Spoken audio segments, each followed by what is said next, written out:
இன்னைக்கு நம்ம பார்க்க போறது சுவையான அருமையான முருங்கக்காய் காரக்குழம்பு. அதுதான் இந்த வீடியோல பார்க்க போறோம். அதற்கு தேவையான பொருட்கள்: கடுகு உளுத்தம் பருப்பு, வெந்தயம், துவரம்பருப்பு, முருங்கக்காய், வெங்காயம் ஒரு சிறிய அளவு, தக்காளி 1, புளி கரைச்சல். அடுப்பில் வாணலை வச்சுட்டு வாணலை சூடானதும்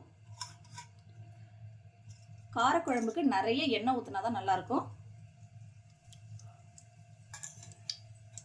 ரீஃபைண்ட் ஆயில் கொஞ்சம், நல்லெண்ணெயில் காரக்குழம்பு செஞ்சால் தான் நல்லாயிருக்கும். நான் நல்லெண்ணெயில் தான் செய்வேன்.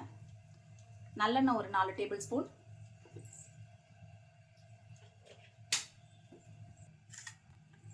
எண்ணெய் சூடானதும் தாளிப்பு பொருட்களை அதில் ஆட் பண்ணணும். எண்ணெய் சூடாயிடுச்சான்னு பார்க்கறதுக்கு ஒன்றே ஒன்று இப்படி போட்டு பாருங்கள். நல்லா புரிஞ்சு வருதா? கடுகு போட்டு பாருங்கள். நம்ம எடுத்து வச்சிருக்க கடுகு உளுத்தம் பருப்பு, 1/4 ஸ்பூன் வெந்தயம், துவரம்பருப்பு 1/4 ஸ்பூன் எல்லாத்தையும் போட்டு நல்லா வதக்கணும்.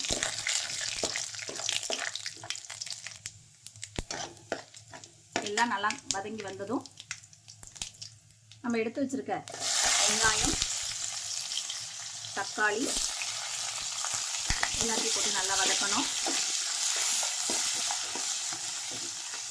வெங்காயம் சீக்கிரமாக வதங்கிறதுக்கு நான் ஒரு டிப் சொல்லியிருக்கேன். கொஞ்சோண்டு உப்பு ஆட் பண்ணோம் அப்படின்னு சொன்னால் சீக்கிரமாக வதங்கிடும். நான் குழம்புக்கு தேவையான உப்பையே போட்டுட்டு நல்லா வதக்கணும். வெங்காயம் தக்காளி நல்லா வதங்கின பிறகு கட் பண்ணி வச்சுருக்க முருங்கைக்காவை இதில் ஆட் பண்ணுறோம். 2 வதக்கு வதக்கிட்டு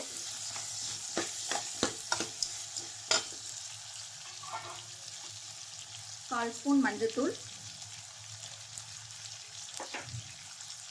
காரக்குழம்புக்கு மிளகாத்தூள் தான் அதிகமாக போடணும். ஸோ அவங்கவுங்க காரத்துக்கு ஏற்ப இந்த குழம்புக்கு தேவையான 4 கரண்டி மிளகாத்தூள் நான் போடுறேன். அவங்கவுங்க காரத்துக்கு ஏற்ப மிளகாத்தூள் ஆட் பண்ணிக்கோங்க. மிளகாத்தூள் ஆட் பண்ணி இப்படி எண்ணெயோடு வதக்குனீங்கன்னா தான் இந்த காரக்குழம்போட டேஸ்ட்டே ரொம்ப சூப்பராக இருக்கும். சில பேருக்கு இது தெரியாது, இதுவும் ஒரு டிப்ஸ். முருங்கைக்காய், மிளகாத்தூள் எல்லாம் ஒன்று சேர்ந்து சுவையாக இருக்கும். அப்புறம் நம்ம கரைச்சி வச்சிருந்த புளியை இதில் ஆட் பண்ணுறோம்.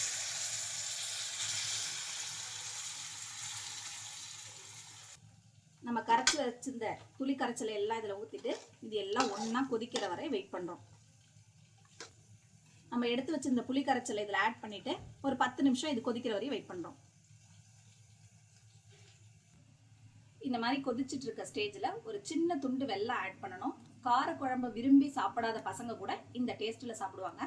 ஹோட்டல், கல்யாண வீட்டிலலாம் இந்த மாதிரி காரக்குழம்பு டேஸ்ட்டாக இருக்குதுன்னு நினைப்பீங்க. இதுதான் அந்த டிப்ஸு. கொஞ்சோண்டு வெல்லம் ஆட் பண்ணியிருப்பாங்க. இந்த மாதிரி கொதிக்கிற ஸ்டேஜில் ஆட் பண்ணிங்கன்னா புளிக்கரைச்சல், மஞ்சத்தூள், மிளகாத்தூள் இந்த இனிப்பும் டேஸ்ட்டாக சேர்ந்து காரக்குழம்பு ரொம்ப டேஸ்ட்டாக இருக்கும். 10 நிமிஷம் நம்மளோட காரக்குழம்பு கொதிச்சு ரெடி ஆயிடுச்சு. இதோ இந்த மாதிரி எண்ணெய் பிரிஞ்சு மேலே வரணும். இந்த ஸ்டேஜில் உங்களுக்கு எண்ணெய் இன்னும் கொஞ்சம் வேணும்னா நல்லெண்ணெய் ஆட் பண்ணிக்கலாம். 1 ஸ்பூன் இல்லை 2 ஸ்பூன். அப்படி இல்லைன்னா கருவேப்பிலை தூவி இறக்கிடலாம். சுவையான முருங்கைக்காய் காரக்குழம்பு ready. Now this is ready to serve. முருங்கைக்காய் காரக்குழம்பு தேவையான பொருட்கள்: வெங்காயம் 1, தக்காளி மீடியம் சைஸ், கடுகு உளுத்தம் பருப்பு தாளிக்க, வெந்தயம், துவரம்பருப்பு, கருவேப்பிலை இதெல்லாம் தாளிக்கிறதுக்கு, முருங்கைக்காய் சிறியது 2, புளிக்கரைச்சல் 1 நெல்லிக்காய் அளவு, குழம்பு மிளகாத்தூள் 4 டேபிள் ஸ்பூன், மஞ்சத்தூள் 1/2 டேபிள் ஸ்பூன்.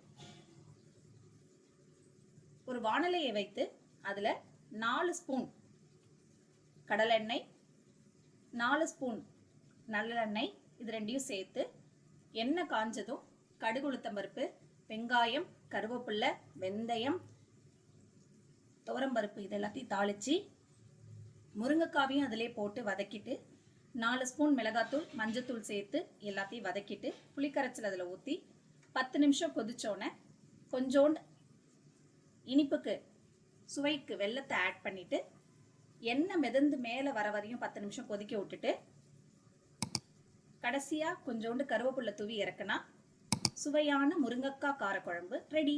தேங்க்யூ.